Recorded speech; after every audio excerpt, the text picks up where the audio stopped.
Hey, what is up, everybody? Welcome to Strange Investigations. As always, I'm your host, Ron Swanson. Now, today we are going to be getting into episode 2 of our Occult Symbolism series. We're going to be getting into this symbol of the Sigil of Lucifer. Now, this should be a really great episode, so stand by and let's get right on into it. Now, for those of you who don't know, a sigil is a sign used in ritual magic. It dates back to all the grimoires from hundreds, maybe even 1,000 years ago. And yeah, it's ritual magic. It's demonic, really. It was originally a pagan thing, but it's pretty demonic. It's used to summon in spirits, and that in itself is a form of demonism or Satanism or whatever you would like to call it, demon worshipping. Now, what it is each symbol represents a different entity, right? So all these sigils, they represent different entities, so each one has a specific use. This one is specifically to summon Lucifer. Now, this one specifically may possibly date all the way back to the 1400s. So it's a very old one. However, it wasn't used in a book until the 16th century, where it was used in the Grimoire of Truth, an Italian grimoire for the 16th century. So that's the first official use. However, some people believe it may have dated back to the 1400s. Now, this sigil is now commonly used as a symbol for the Church of Satan or other demonic practitioners of ritual magic. However, originally, it was purely used for ritual magic to communicate with the angel Lucifer.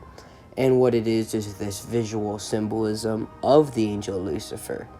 Well, he's not really an angel anymore, as he is a fallen angel, making him a demon. But the former angel Lucifer.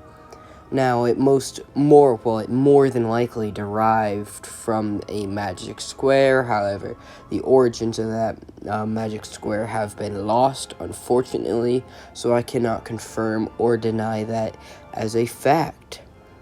Now, it is also modernly called the Seal of Satan. However, that is not a historical use of the sigil. However, it is something that people commonly associate it with, even though it's not truly an historical use of it. And as I said before, it is used to communicate with Lucifer and Satan in rituals. So it's for people who are really going for the really top bag. It's really a terrible idea. You don't want to get involved with any demons, especially Lucifer. A terrible idea. As always, I do not recommend using any of this symbolism.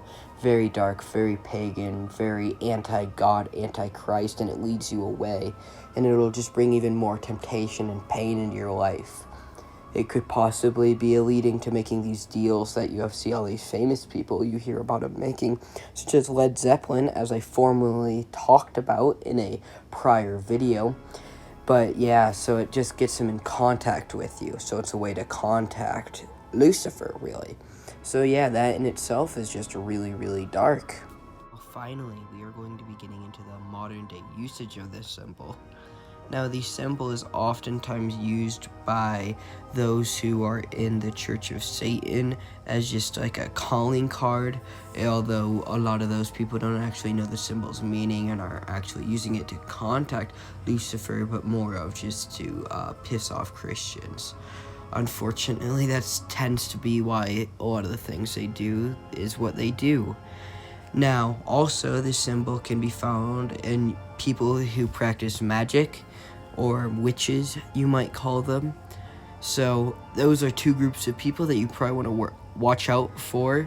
So, if you see this symbol on somebody, whether it's a tattoo, a attire, a piece of their clothing, maybe in their house, you're going to want to watch out for this symbol that we are showing on the screen, of course.